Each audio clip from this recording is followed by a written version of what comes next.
It's midway through the autumn term, and Headmaster Barnaby Lennon takes the roll call of every boy at the school.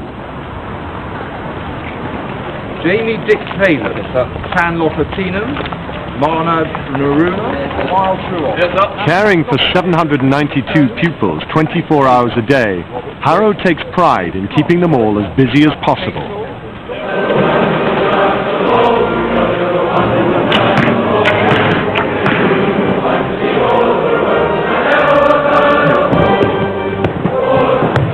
It's when they're not busy that they have time to think about home, and we try very hard to literally not give them a free moment. To really do well and to thrive at a school like Harrow, you have to be good at something. Now, it doesn't actually matter very much what it is that you're good at.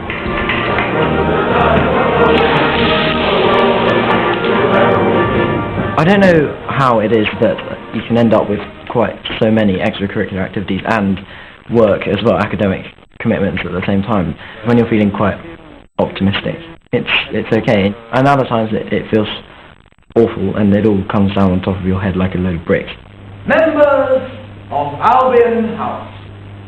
This term's play is occupying all 70 boys in the Park House.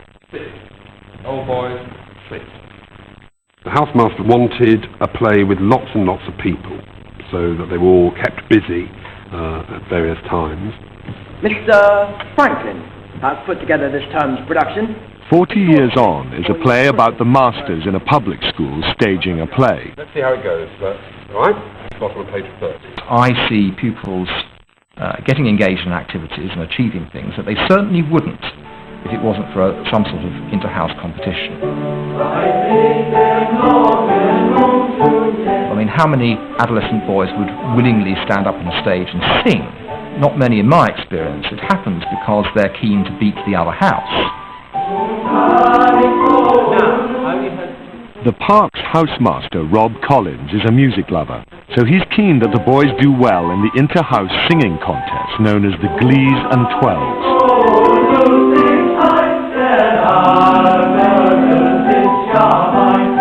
The singing rehearsals are going well, but some boys are in rehearsals for the play, and one important tenor voice is missing.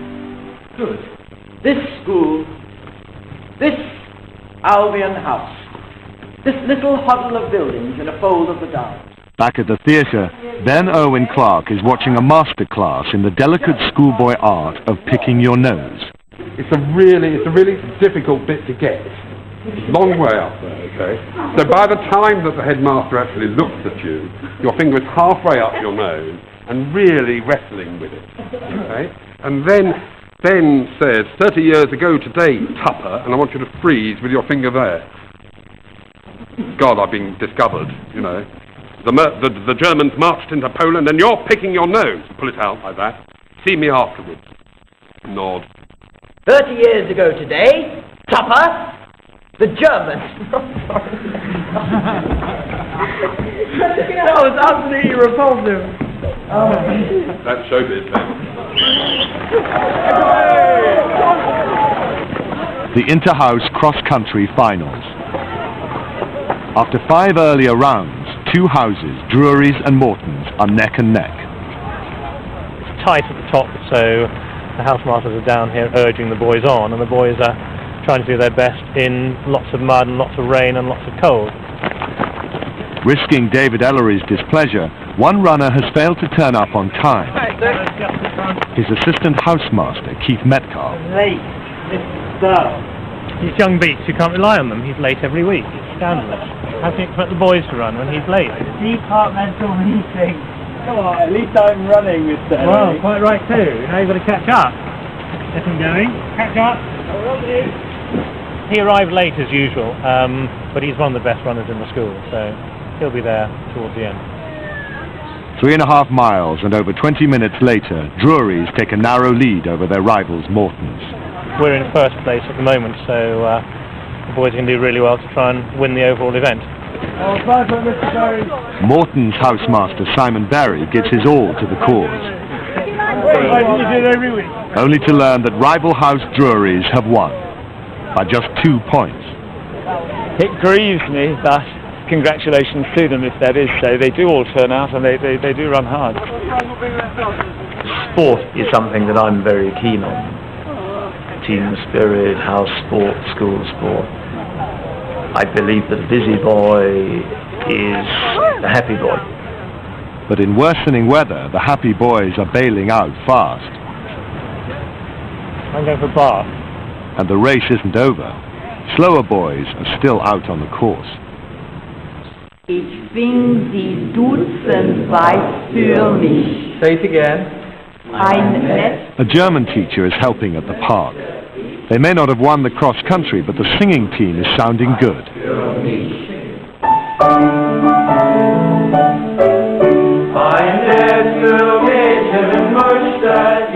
We sang in Italian last year, and that was quite a winning formula because the adjudicator thought that it was very original. Everybody else sang in English. So we're trying the same sort of formulation, but in a different style. Half an hour after the winners got home on the cross-country course, some boys are still struggling in for the glory of the house. It's back to, I suppose, that perhaps old-fashioned thing, house spirit. Every boy will always tell you his house is the best. I think they prefer to feel they're also in a winning house. I mean, man likes to be a winner. You mean the guy isn't here? So our numbers aren't taken down? We ran all this way for nothing.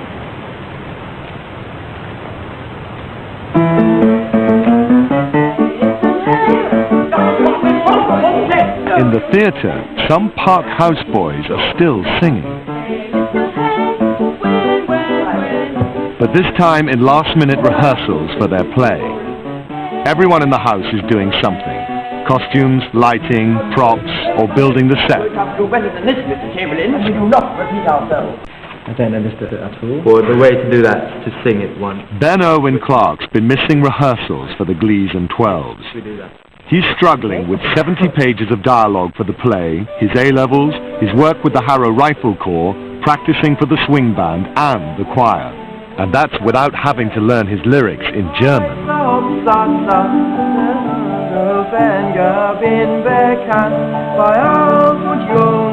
The contest is now just 1 week away.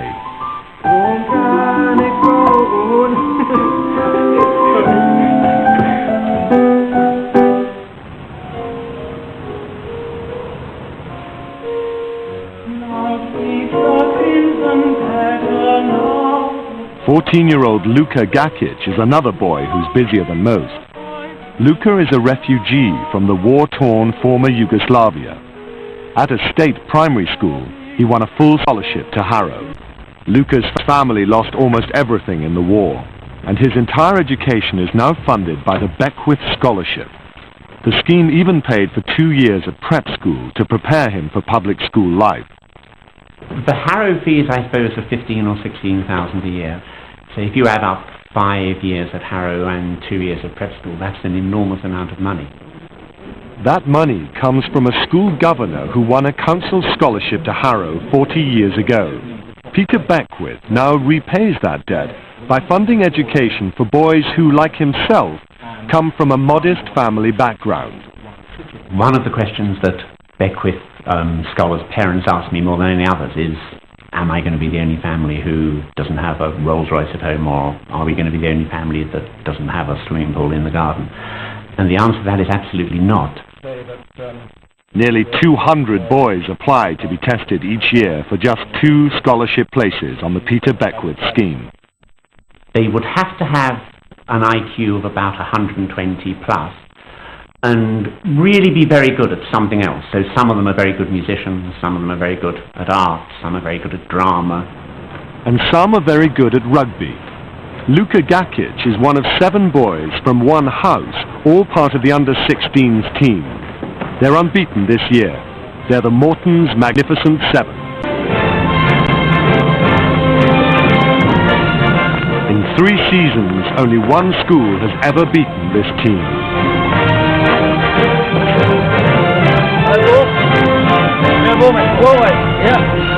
But today is a needle match. The team that beat them is coming back to Harrow. The only school ever to beat Luca and his teammates is heading back for a showdown. Royal Grammar School High Wycombe is a state school whose headmaster is Tim Dingle. Our facilities are those of any state school.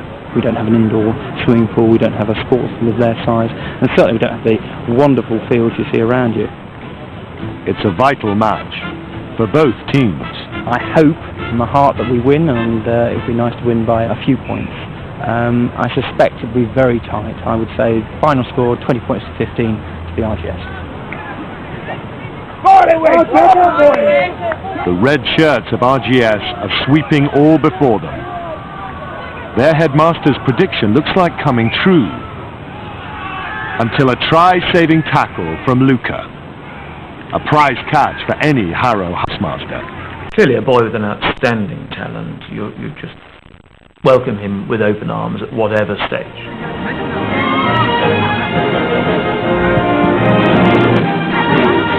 It's the second half, and Harrow are starting to turn the tables.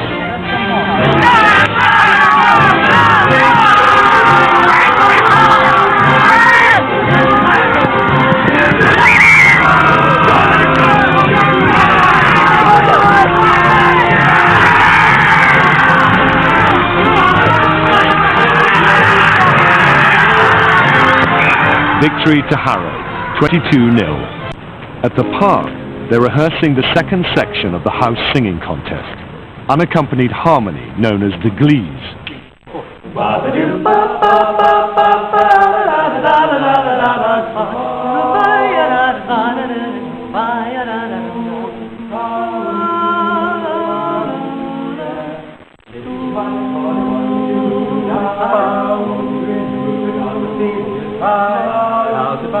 Last year, the boys won one of the two trophies. This year, they're determined to get both. There's no chance for mountain where the brew is a juju. Got to do some drinking to get in the mood.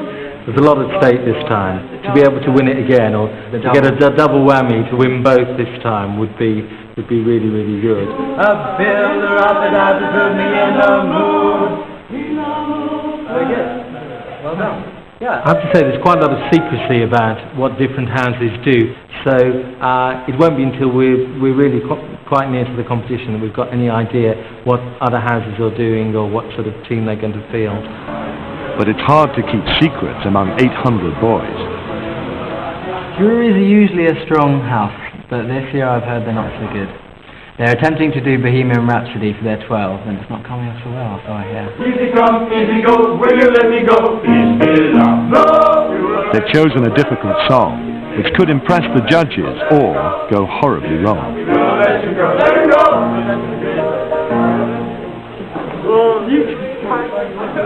They're having trouble learning the words. You got wrong, and it's a worry for the boy who's responsible for running the show. There's a certain amount of blame to start with on me for choosing a song. In fact, I didn't choose it because I was away in Cambridge doing my Open Scholarship at the time. So I'm not entirely sure who did. We'll tackle the first section, okay?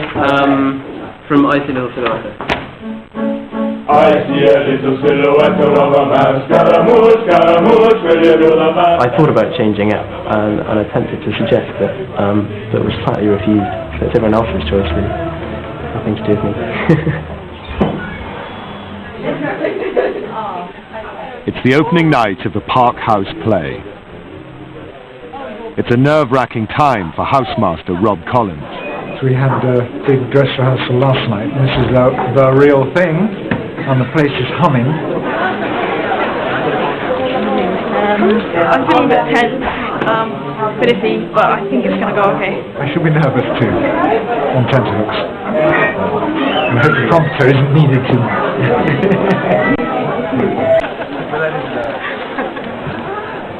What can go wrong? In general terms, everything. In particular terms, costume changes, an actor will suddenly dry, unable to concentrate. You can find all sorts of little technical hitches happening.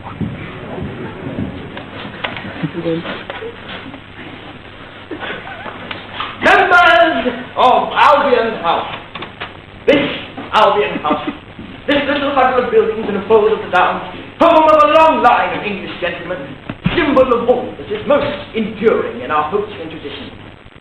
30 years ago today, Thomas, the Germans marched into Poland and you're picking your nose. Speaking afterwards. We are for We rehearsed this a bit the other day. It's making sure you get the gap right. Okay, so... Music master Philip Evans has arrived at Drury's house to help the boys with Bohemian Rhapsody. Right, gentlemen, then let's get ourselves together and have another run through of the 12. All right. Easy go, will you let me go? Bismillah, no, we will not let you go, let you go. Bismillah, we will not let you go, let you go.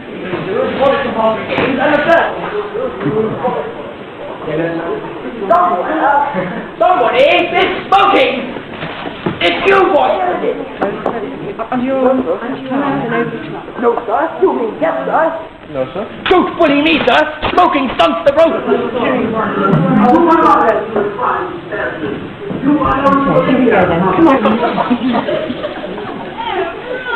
Right, sir.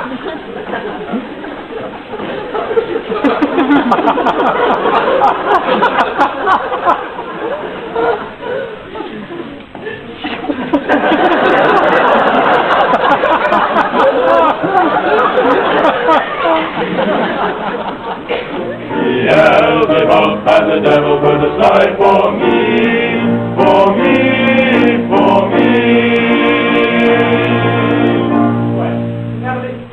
Yeah. Can we make the point that it does not all starting to talk as soon as you stop singing? It struck me at the start that it sounded particularly raucous on the High Galileos, the first ones. It got better after that, but try not to sound too strangled, and if you really can't get there, then leave it to those that can and just mime it.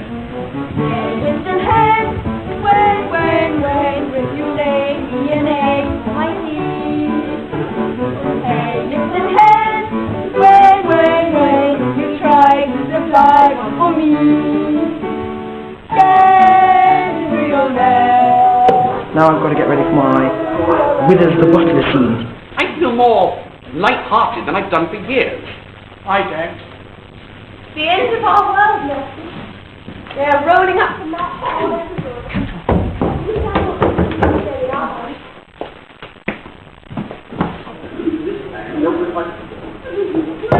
Wish me luck.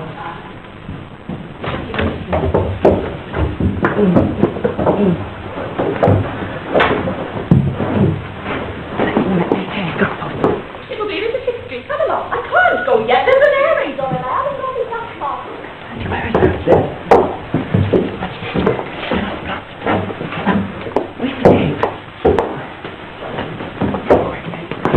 Forget the book, forget the past. Get that brooch then. Get that brooch.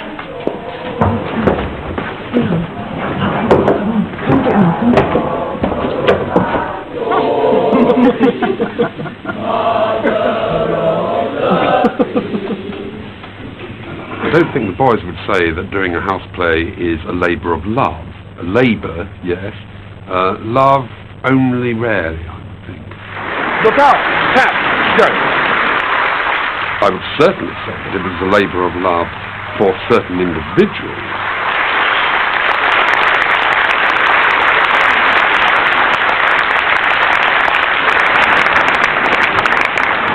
No sooner has the curtain come down than Rob Collins is hoping for a further triumph for the Park House. Your German sounds better and better, and almost all of you, except Ben, know the words. The eve of the Glees and Twelves, and the stage is set for the closest of contests.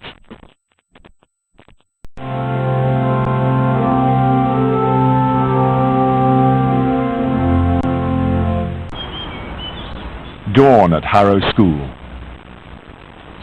The boys are mostly still asleep, with the exception of those whose names have been entered in the punishment book. They must report to Ralph Thompson, known as Custos.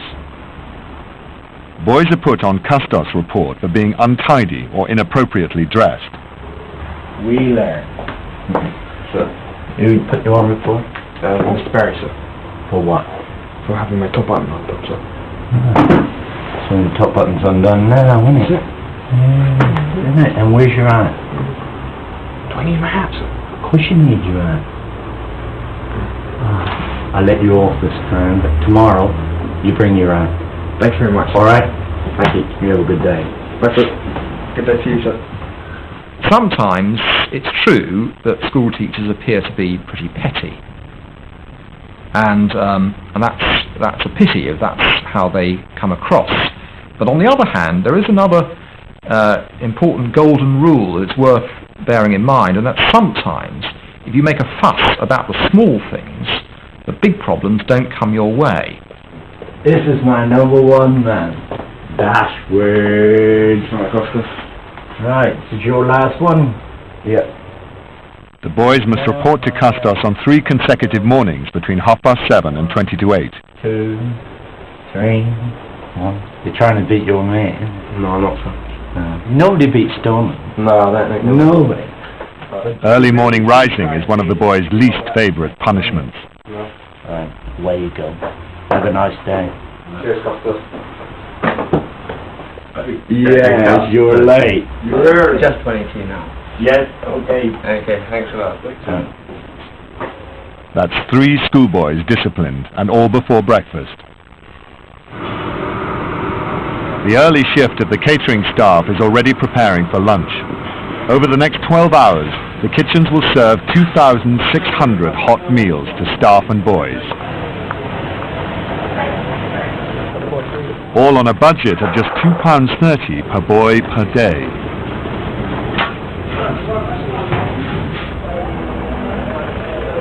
Acting in loco parentis for 800 teenage boys, Harrow must offer guidance and discipline to encourage behaviour befitting an English gentleman. A small number of pupils, of course, have to be pushed into behaving properly, and that's where the punishment system comes in.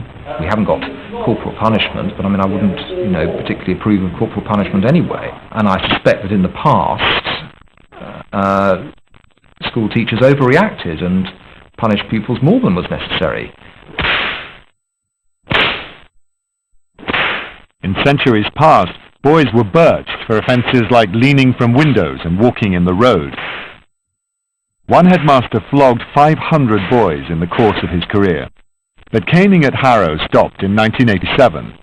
The naughtiest thing I've done here, that I'm willing to tell you about, would probably be sneaking out on Saturday night. And if a pupil is absolutely straight and says, yeah, it's true, I've been out overnight, then that's rather different from someone who lies through his teeth day after day. There's a fairly good formula to go out and get away with it, that you can sneak out after evening bell at about 8 o'clock, run down to the tube station carefully avoiding your teachers. I mean, I would hate to punish very severely a boy who has committed one crime once. We, being senior, responsible chaps, were allowed a glass of wine each or whatever. And I was serving, so I had a few more than one. You go clubbing or whatever, and then go to a nice all-night restaurant, have a couple of espressos to wake you up. Ben Owen Clark was away from his house on an official school outing. Being, not a very experienced drinker and everything, I'd had enough to make me feel quite tipsy. Then get the first tube back, jump over the wall, climb in the first floor window, then go and crash and get some sleep. Obviously something had gone wrong, because the door was locked. Above the door is 30-foot high netting. First of all, it occurred to me that I could climb over. So I slung my rucksack on my shoulders and jumped up above the door and tried climbing up this netting until I got to the top and then couldn't rip the string netting off. Mr. Collins says this, he's going to kill me.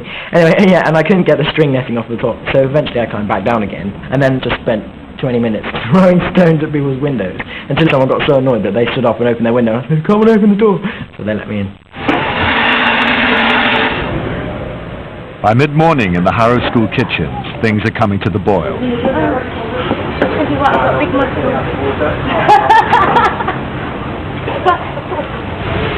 On the menu today is lasagna.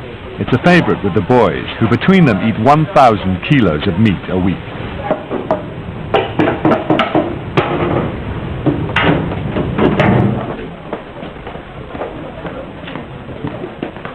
Headmaster Barnaby Lennon believes that where classwork is involved, punishment must be outweighed by praise. He still finds time to teach 8 geography lessons a week. Today's lesson deals with industrial regeneration in northern England. Now, Nick, if you want to make a donkey move, what are the 2 ways you do that? So you can have, there's push and pull factors. So the push are the stick, and You can hit it with a stick, and then you get the pull, which is the carrot. You can put the carrot, dangle the can in front of its nose. Yes, sir. All right. Put it into the area. So what relevance has that got to the northeast of England then? It's now less than 1 hour till lunch for 800 hungry boys.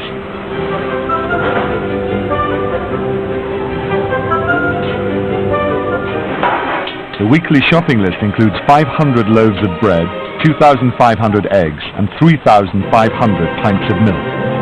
Today we're having bacon tart and custard. So this is custard for 800. We don't want we don't do lumpy custard.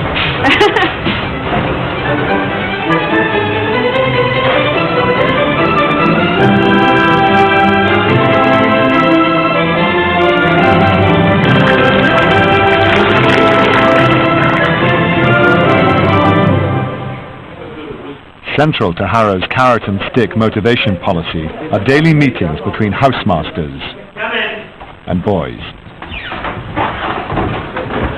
The boys bring good work to be praised by housemaster Rob Collins, or get explanations ready if things are going wrong. Graham there? Graham Wilkins? No? Shut the door, will you, Rupert? Just shut the door briefly.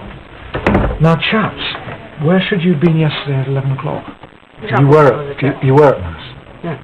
You made it? Because Father Andrew doesn't think you were there. I was. Right. And you, of course, had the day off, but... My parents were here, sir, and I couldn't exactly tell them to leave, so I... Okay. Did they know that you were supposed to be elsewhere? Yes. And you sort of forgot? Yeah, I... Okay. Well, will you write a letter of apology to...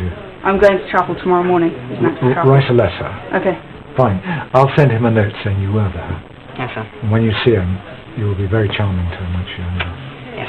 Okay. Right, okay, off you go, chaps, but get that letter in. Yes, sir. Yellow forms record discipline problems. Masters, known as beaks, simply write the word spew on poor classwork. You've got them double? Sir. Who for? Mr. Hammond, sir. And what for? I ran into him. That's a novel one. How did you do that? Harrow's double is the punishment most school children know as lines. The next one. I was the first person in the whole school last year to get double, because the music teacher's left now, who I hated. He was playing his trumpet and a stupid noise came out and the whole class laughed. For some reason he blamed it on me and I got 200 double. So did you knock him over, or? No, so I just ran into him and he thought I was messing about. Lucky it wasn't an older beak. Yes, but you weren't, you were just late? No, I was late. Alright. Keep yourself a bit better organised, and then you went to run into the beaks, didn't you? Yes, sir. Alright. Thank you. I generally think that double is a stupid punishment because it's a complete waste of time. You have to sort of do 40 letters a line, and some really stupid teachers, all really boring ones. You actually count how many letters you've done. If you haven't done 40, they'll send it back, which is so sad. It's 10 minutes to 1. All the boys are ready to come in very soon. All the counters are ready to go. All the food's ready.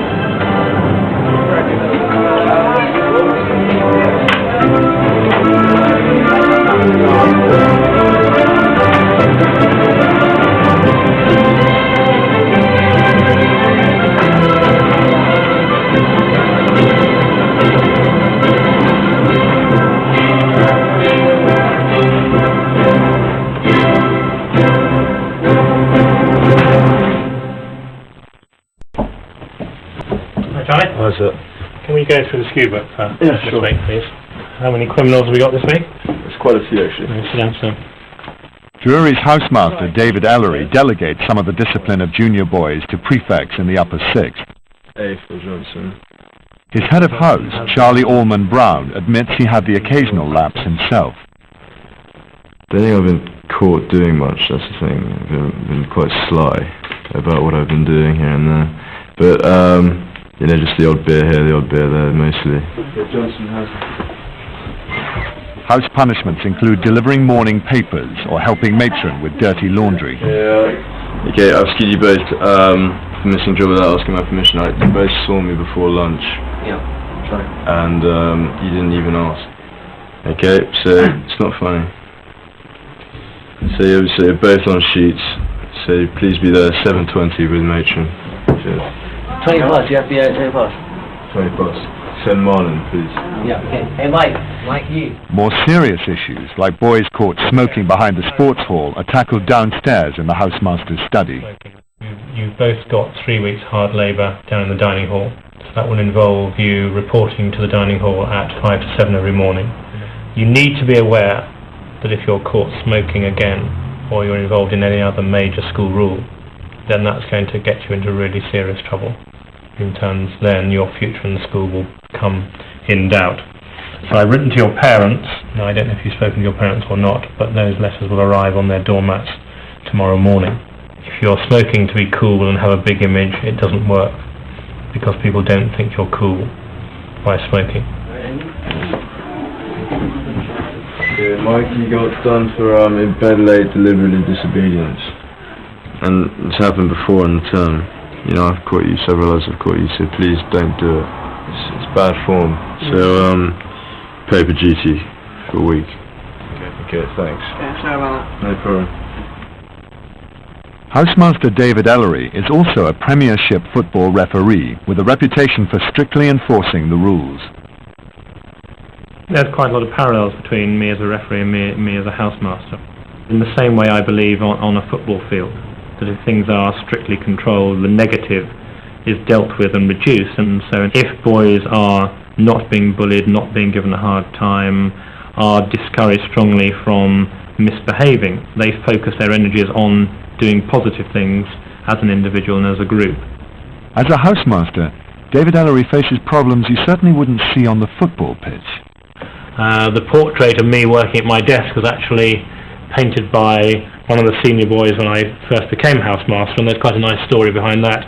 He was actually the first boy I ever rusticated or suspended, because on Saturday nights his girlfriend would come and visit him and in the early hours of the morning climb into his room, and one Sunday morning matron found them together. And when I interviewed the boy, I said, well, this can't happen. He said, well, I just can't stop my girlfriend coming to see me, sir. So I summoned the girlfriend and said, he's likely to be expelled. So that stopped her visits. Unfortunately, it didn't kill the romance, because they're subsequently married, now have one child with a second one on the way. So perhaps I was rather a good contraceptive when they were here, but since then the romance has flourished. Housemasters refer serious disciplinary problems to a senior beak, Harrow's undermaster Ross Beckett. The sort of things that I see boys for: cigarettes, drinking illegally, breaking bounds, and in some rare cases, bullying. There are no innocent bystanders. Some of you may say, hey, you know, I saw what was going on, but I didn't get involved.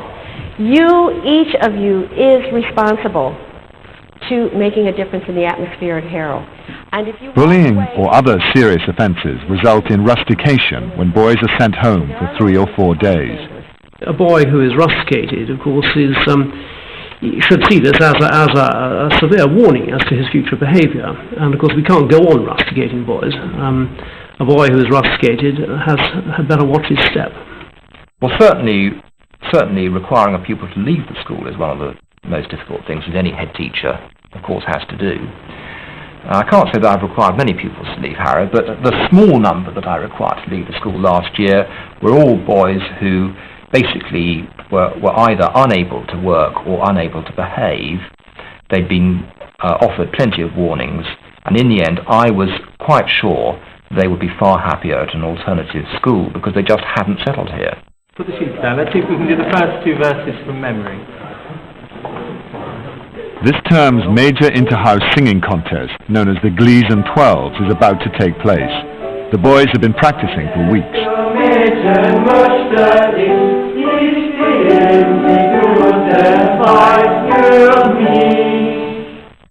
Previous winners, the Park, hoped that singing in German might win them the prize, provided they can remember the words.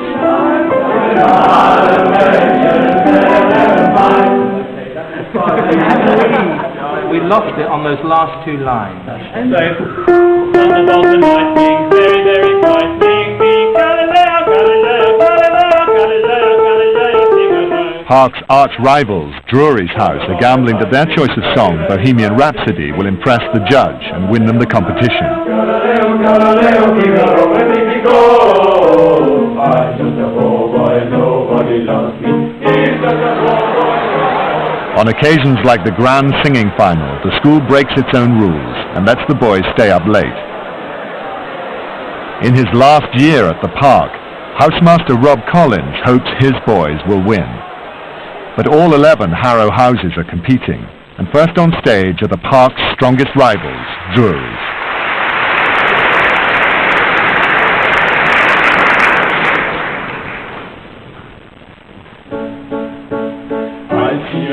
Silhouette of a man. Scaramouche, Scaramouche, will you do the fandango? Thunderbolt and lightning, very, very frightening me. Galileo, Galileo, Galileo, Galileo, Galileo, Figaro, where did he go? I'm just a poor boy and nobody loves me. He's just a poor boy from a poor family, where in his life from his monstrosity.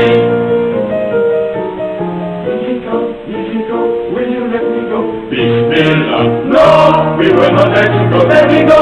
Bismillah, we will not let you go, let me go. Bismillah, we will not let you go, let me go. We will not let you go, let me go. We will not let you go, let me go. See your true colors shining through the blue sky. You've got to do something to get in the mood. One second, please, on the right opportunity, I know let me get on with it.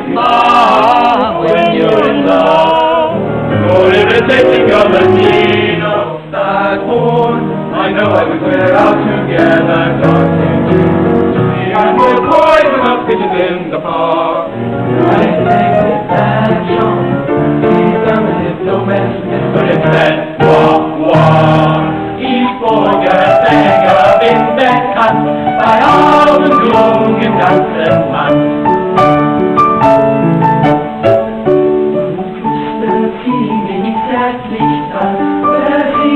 My Bible und ich, ihr Mann.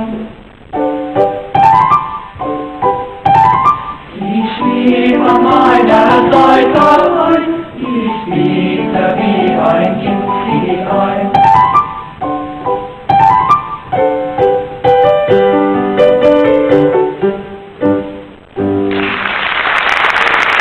The park song seems to have gone well with the outside adjudicator. But Harrow's bending of the bedtime regulations is taking its toll on the first years as they await the final verdict. And it now gives me great pleasure to announce the results tonight. In first place, and I think they deserve the prize they're going to get, the park.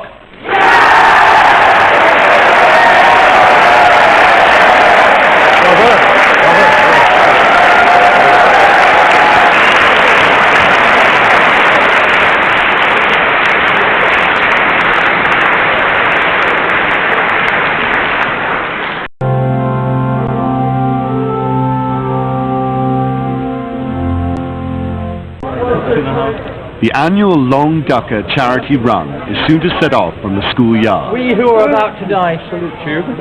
Facing the agony of running to central London and back are 26 Harrovians desperate to fulfill a sporting ambition. I'll count you down.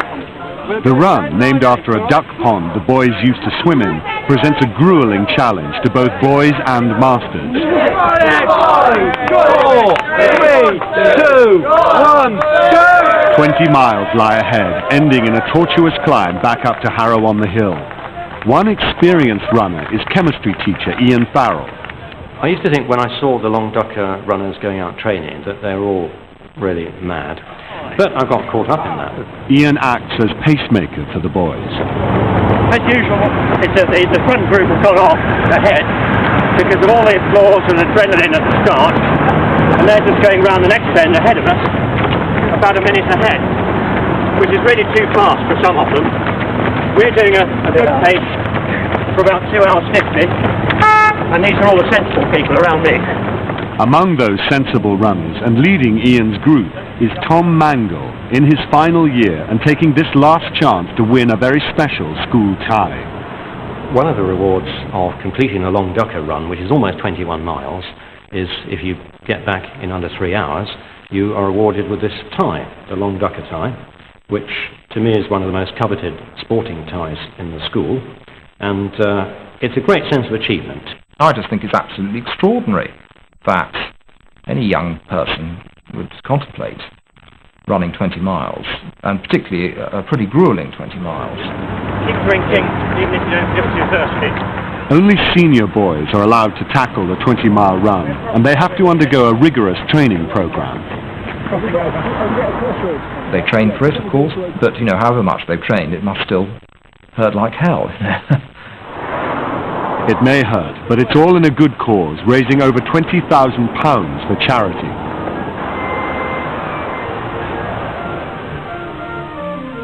For other boys, the academic challenges are just as demanding as the sporting ones. Winning a Cambridge Music Scholarship has fulfilled a lifetime ambition for Alex Eden, but it's essential that he now makes the grade in the classroom. Although I've now got an Northern Scholarship, Cambridge of course still need me to get from A-level. So for the 3 I'm doing, they'll probably ask fairly high grades. It's almost depressing to think that having done the musical side of it, it might well be that my old brain lets me down. So I've got to sort of stop doing something that perhaps I don't enjoy as much as music. Of course, academic work. Alex spends a huge amount of time playing the organ, playing other instruments, singing, does a huge amount of wonderful work. But sometimes at the expense of his academic studies, and I think he'd be the first to admit that his GCSEs weren't quite as good as they might have been.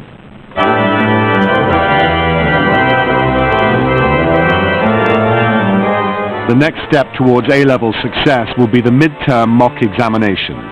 Alex has to do well.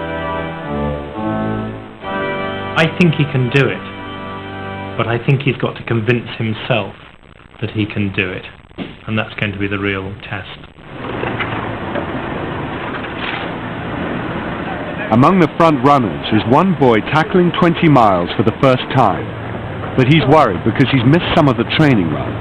His name is Edward Sawyer. I missed out on the last one last weekend, which was sort of the last big one. Seemed to say I was a little bit hungover, which was one of the reasons maybe, but it is important, the training, and at the end of the day it's your key to success. They're nearing central London, where the run back to school will be joined by lesser athletes, including the headmaster. I've been out and bought some trainers, but I haven't actually done any training yet, nor am I likely to do any, so we'll see. At Marble Arch, the leading 20-milers touch base and begin the long trek home. It will be mostly uphill.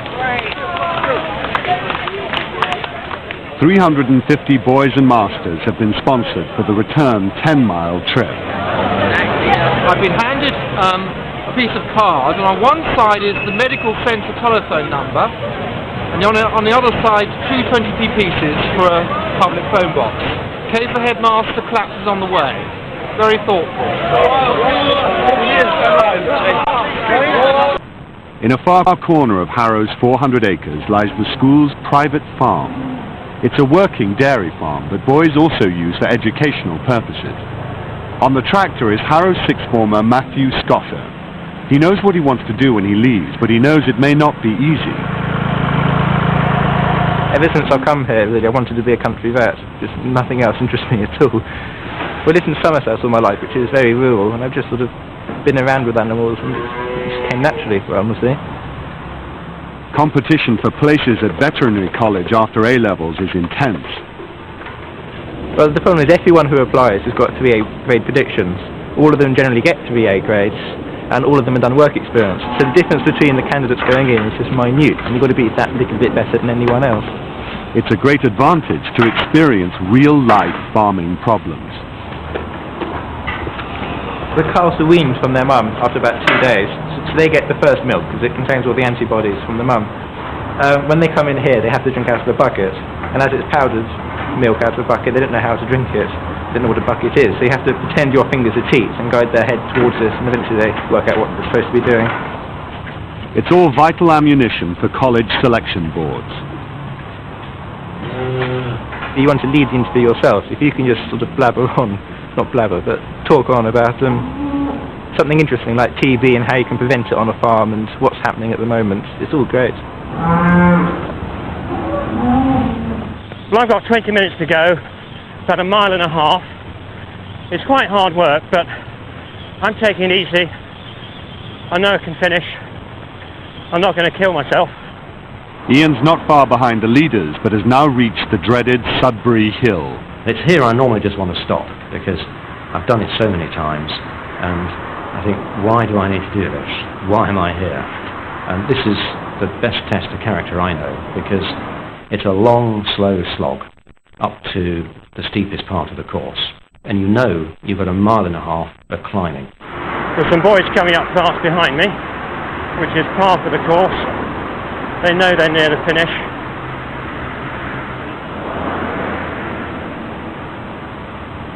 Getting to the top of the hill, as the ground begins to level out, is one of the best feelings I know. Because you know you're just 1/2 mile from the finish, it's all flat, apart from the last 50 metres or so, up to Billiard.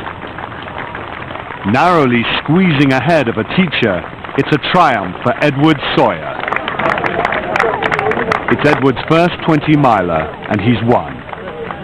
It's a huge amount of work for everyone, not just being first boy home. It's a long way, it's all on roads, it's very jarring, and it's more mentally straining actually than physically straining. Only those who complete the run in under 3 hours are awarded the special tie. Great effort. Thank you Fantastic. very much indeed. Thank you. Great performance. Really, really good. I actually walked for 10 paces. Nobody saw me. Don't tell anybody. But I didn't see anybody else walk at all, which is staggering because you are absolutely cream-crackered by that time. No sign of the headmaster yet. I think the headmaster's being modest and holding himself back with the younger boys so they don't feel too disheartened.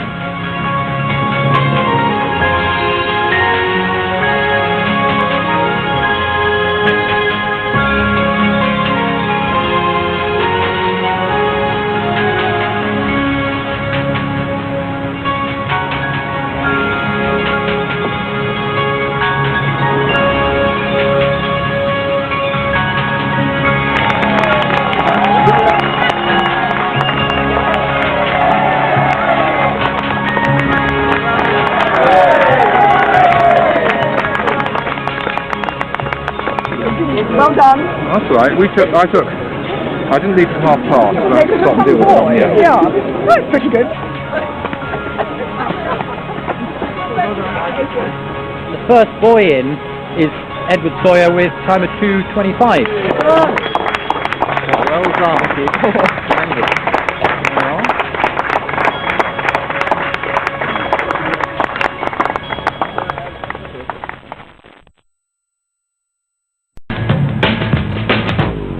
He may not be a captain of industry yet, but 14-year-old Oscar Duke is Harrow's youngest entrepreneur.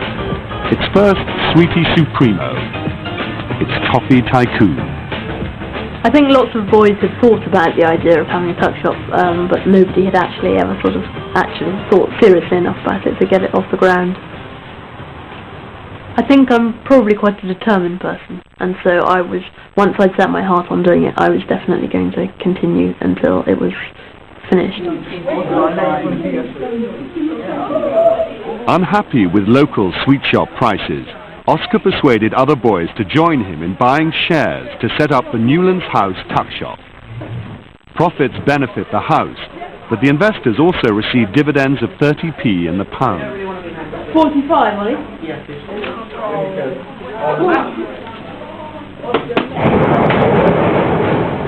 Let's just cut the bit of string there, Alex.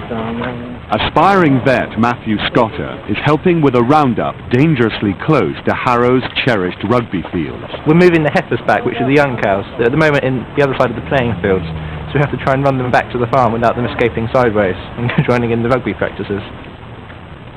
The one essential is to stop the cows running out of control across the grass. Move 'em on, hit 'em up, hit 'em up, move 'em on, hit 'em up, rawhide. When they're young, they see a nice big open field and go, well, hey, and just scatter. And then with two people, you have to try and keep about 10 cows all together without them going off sideways and getting lost in ditches. Keep moving, moving, moving, though they're disapproving. Keep them doggies moving.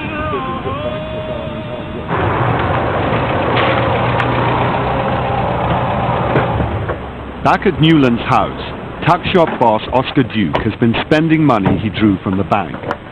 With matron Susan Crossland, he's been visiting the cash and carry. On monthly shopping sprees, they spend up to £200 a time on sweet stocks.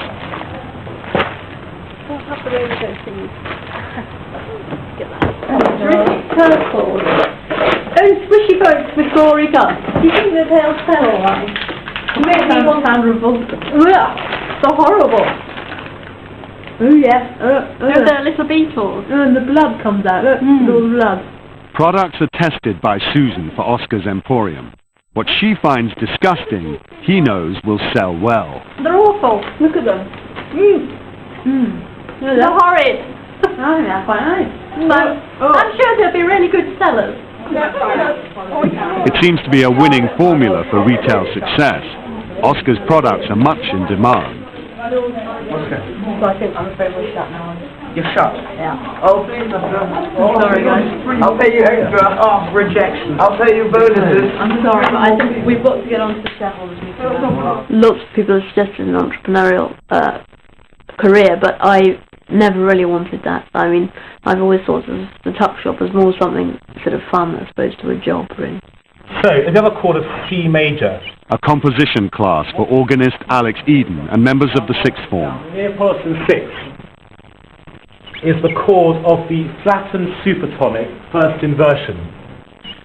What's the... Alex must get an A grade to take up his organ scholarship. Then what's the flattened supertonic of D? Brilliant, okay. Taking the organ scholarship for Alex has been absolutely crucial, and hopefully it will act as a boost for him to work really hard. You have a passing 6/4 course, you have a room... Master Oliver Gooch also won a music scholarship to Cambridge. He too was educated at Harrow.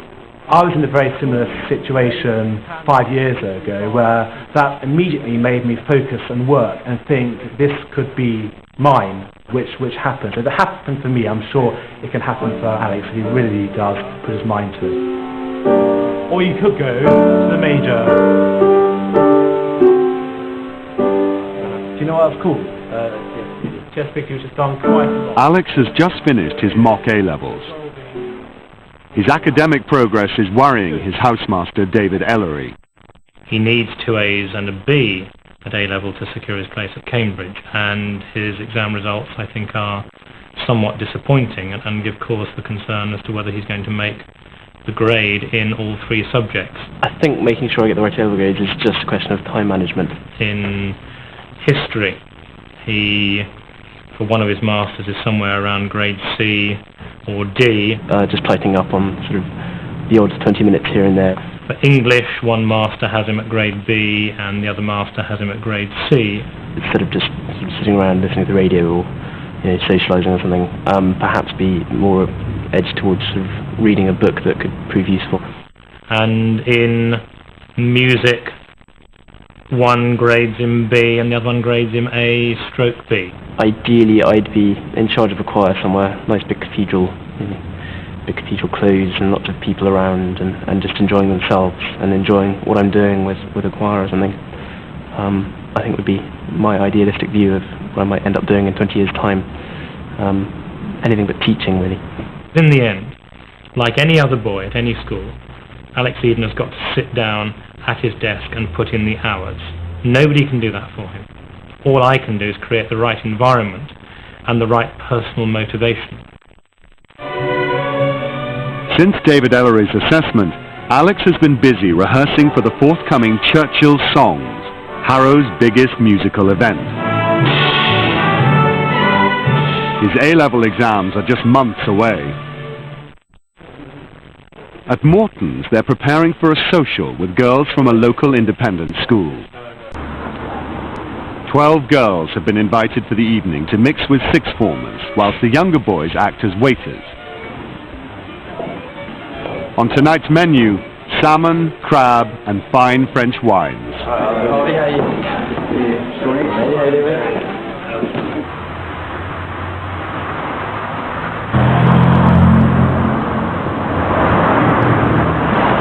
A 100 yards along the high street, new Harrow master Oliver Gooch is more dependent on his own resources and limited culinary skills. Tonight I am going to cook a chili con carne, which is a la my father wrote me this recipe out, and it was very, very good. Whether I can recreate it is going to be another thing. But we can always give it a go. This doesn't take a good start. I can't get that off the hook. Let's try and find another chopping board from somewhere. Here we go. So we need some onions. Well, I actually feel a bit like a TV chef here. At Newlands, Housemaster Richard Burden holds the annual meeting of the tuck shop shareholders. On last term's trading, we produced a profit of £262.72. The directors are proposing a dividend of 30 pence per share. Weighing up the considerations of shareholder return versus long-term investment offers valuable lessons in business life. We started off with £171 worth of shares, and we've had a small range of goods. And eventually we acquired our new Walls ice cream freezer, which was, I think you'll all agree, has been a great success.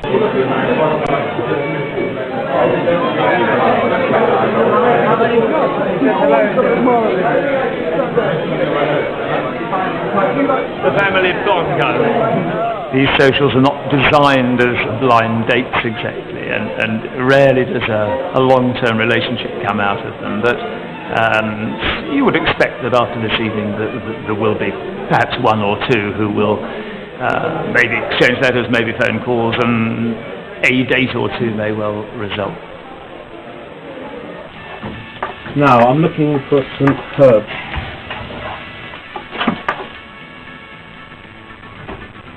Oh no, it's still got the paper on the bottom.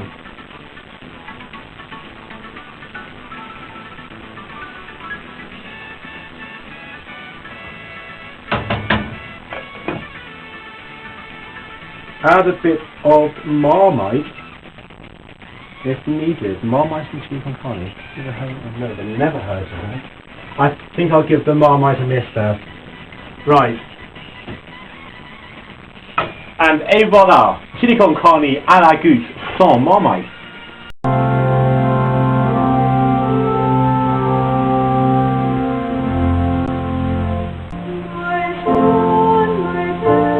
Giving a solo performance in a lunchtime concert at Harrow is new boy Metin Ibrahim, a 13-year-old former chorister who won a music scholarship to the school.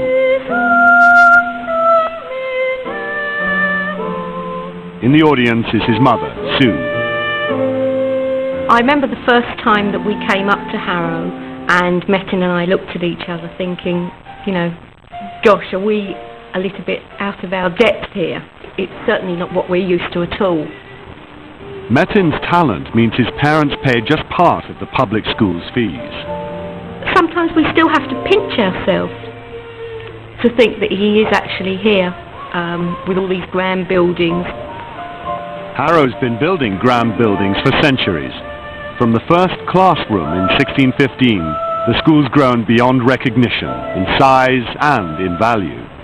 If you were to come to me with the biggest checkbook in the world and wave it in my face and say, how much would Harrow be? I really couldn't give you an answer to that question. It has literally incalculable value, because what value would you put, for example, on speech room? That incalculable value of speech room is preserved in ceremonies like the Contio. For centuries, head boys like Patrick Massey have presented reviews of the year in Latin. Millenni praesentis contionem primam exorcis, o praesedes onatissimi, res autem domesticas, velet pantomimos inspicientimiti, contentionibus etiam maioribus ruber electus, Sagittarius, reus et in sua fabula accusatus, Nico Nauseosus ejectus, falcu mortis extinctus esse videtur. Remember, it's all about fun. I'm not so sure about that, Gary, but still, here we go. Tradition's important, but Harrow also needs 21st century skills. Head of Information Technology Gary Patterson instructs senior colleagues who've missed out on the digital age. I feel that I'm constantly put to shame by the boys here, and now, of course, as the school is moving faster and faster in the sort of direction of sort of, shall we say, what do you call it, electronic communication. Clearly, I've got to start running to catch up. Look at the amount of fonts available to us, and there are more. Well, I think we'll avoid putting it in Greek. Or, as we would say in Northern Ireland, and there's more. Which one would you like? Does that look nice? What, this thing here? Yes. No, horrid. Oh, okay. 1, 2, 3, act.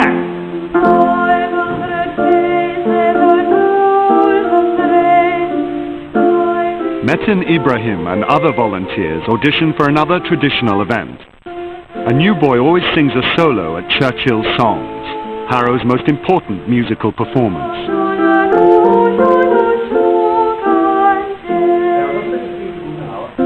Make me short. 3, act.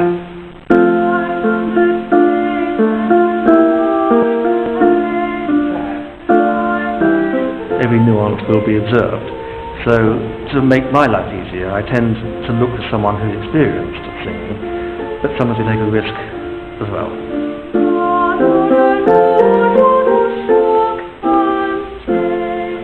Thank you very much.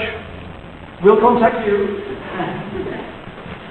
For the Royal Albert Hall before 4,000 distinguished old Harrovians, the solo has to be perfect.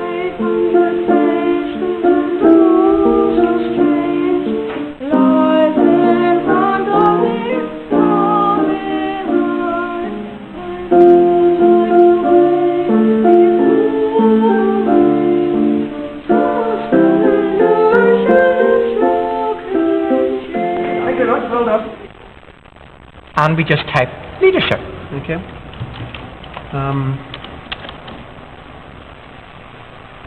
And it hasn't come up now, but it will come up. It will come up, okay. Yes.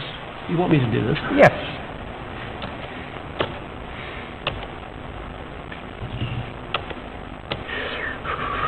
No, I get lost, you see. There's a P, there's a P. Now, you find that really quite painful. I can't type. No. This is the problem. Well, believe it or not, Ross, you have already completed 2 aspects of our certificate of competence because you have been successful in logging on, and you have been successful in actually creating a document. Cum autem ad colem nostrum parvenimus, res quadripae, res novae, possunt eodem anno conspici. Ergo, in the 17th century, boys could speak to each other only in Latin, even in sport and at play. Today, that tradition survives only once a year, in the speech room. Anno confectus, satis est, dixi.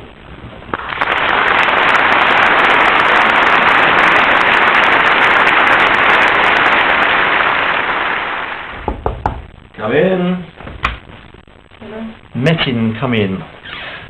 The director of music has reached a decision. Churchill Songs. I decided after much thought that we would like you to do the New Boys solo, please. Right. So take your copy and learn all your 5 verses. Yeah. But there are all sorts of bonuses you get, like 5,000 people applauding you, and the honoured guest, whoever that is, signing your book, if you want, that's a special treat for you. Oh, yeah. Okay? All right, thank you very much. What I'd like to do is go on to a new topic which involves what's called 3D trig. Now, you've been dealing with 2D. After 4 men-only centuries, 5 women are now among the 90 full-time teachers. We could take things right diagonally across the equal sign. So The first was Philippa Davis, although her appointment did raise a few questions. and then put the information in that form. what do we call her? Is she a master or is she a mistress or what? And I was really keen that they didn't call me mistress. Didn't like the sound of that one very much. So I think it's masters at the moment. And every now and then they call me sir by accident. So I don't mind that. I'm quite happy with that one. I'd rather be called sir than mum.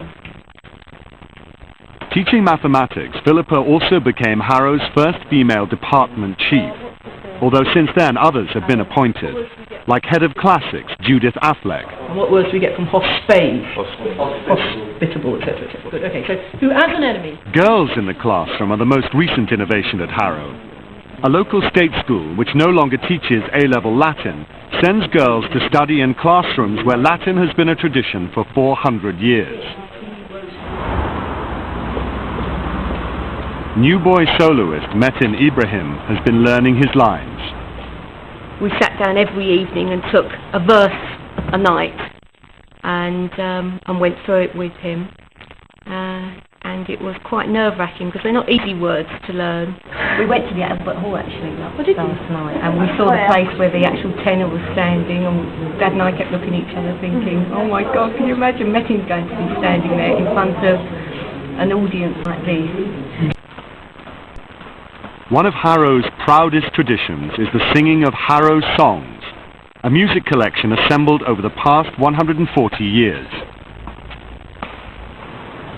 Once a year, the entire school sings in homage to Harrow's favourite son, perhaps the greatest old Harrovian of all, Winston Churchill.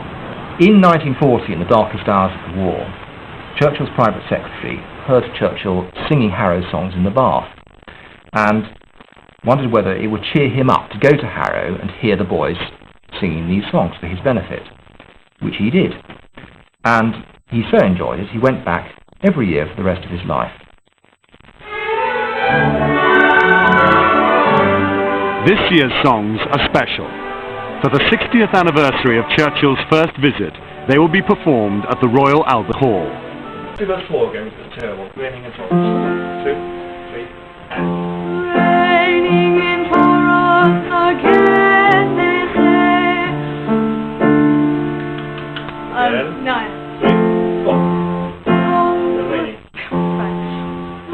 2 days before the show, and by this stage he ought to have all the words learnt. He hasn't quite, and that's a slight cause for concern.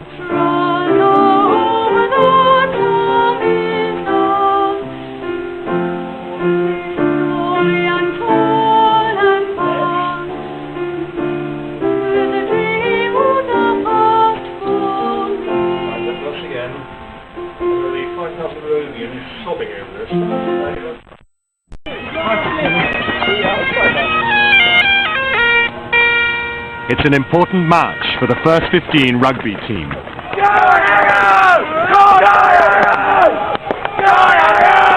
Harrow is playing public school rivals Eton.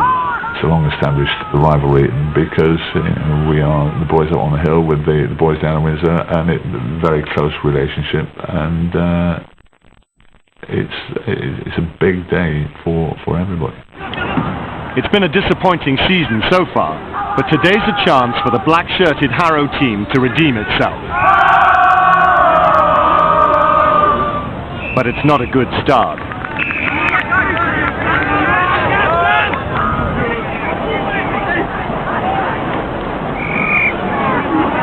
I haven't seen Charlie.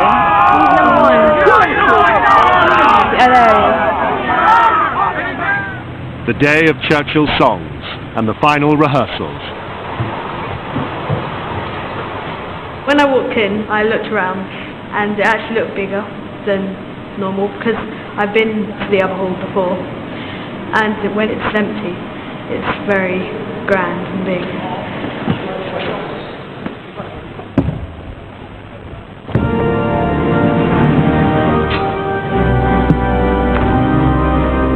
Playing for Churchill songs is also a nerve-wracking experience for Harrow's new music master, Oliver Gooch. I'm incredibly excited, not only because I'm an old Harrovian and have sung songs before, but also to play this instrument. It's probably the first and last time I'll ever perform in the Albert Hall, so I'm really going to make the most of it.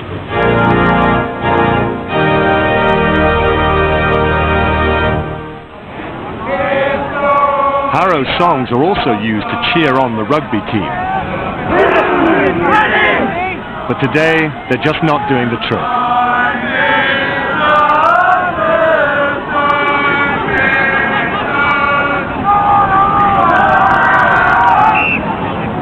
Half-time, and Harrow are losing badly. The Eton coach urges even greater efforts, whilst Harrow seek guidance from on high.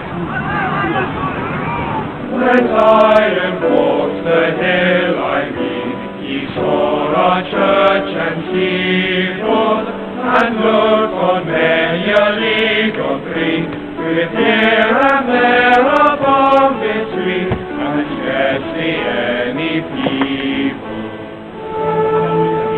Strings tuning first.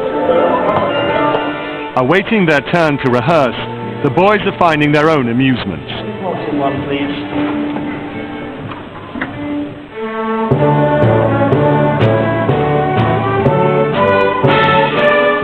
Well, there's 6 hours to go till the concert starts, and I'm nervous. I don't want to forget the words. I don't think I will, but I just hope I won't.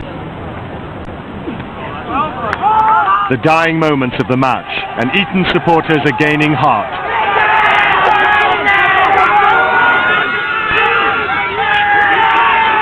Harrow are beaten 28-5. The final whistle puts them out of their misery.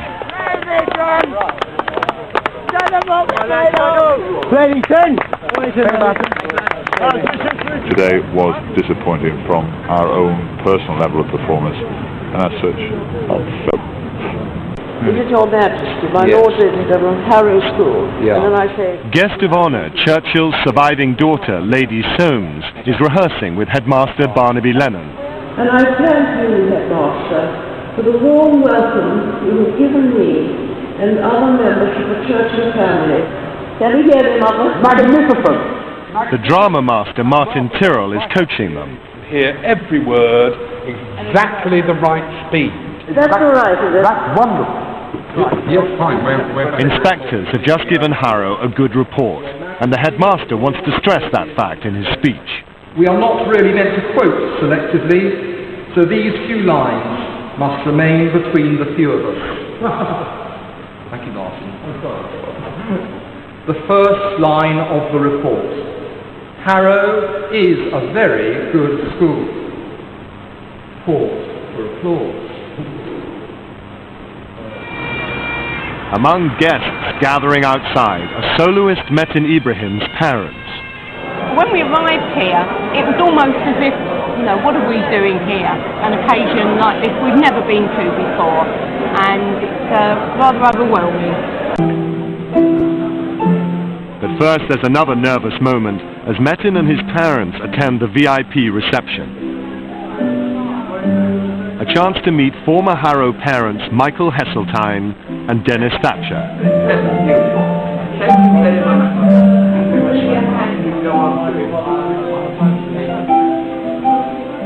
Certainly when I became headmaster, I had no idea what these Harrow songs were, and in fact it sounded faintly absurd. But these songs act as a link, if you like, between the past and the present. They're a sort of musical cement between the present generation of boys, those who have been before them, and no doubt a link with the future as well.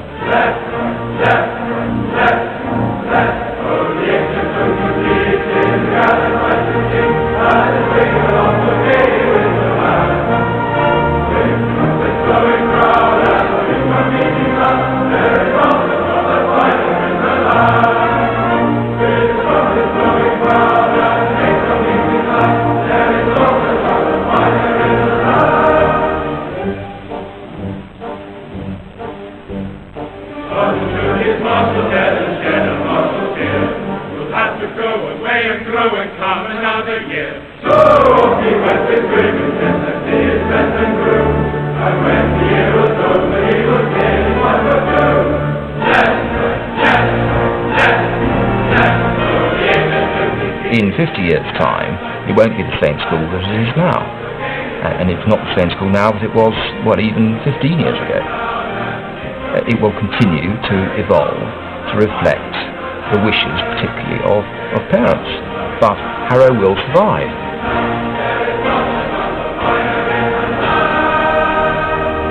It's time for the headmaster's well-rehearsed speech and his pauses for applause.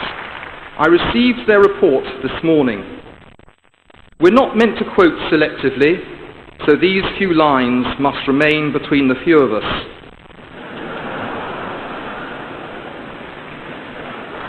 The school has a positive, friendly and hard-working ethos. Harrow is a very good school.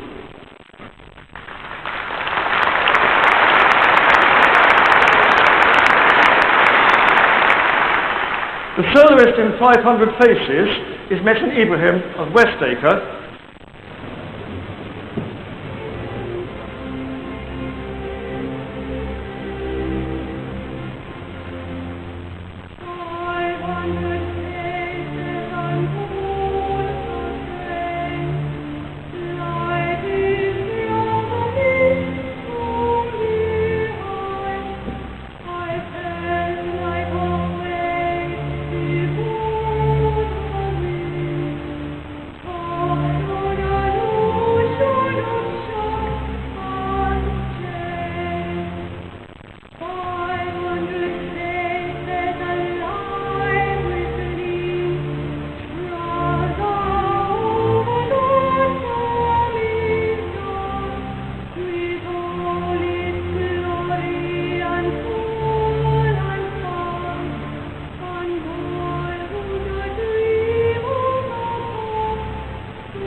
There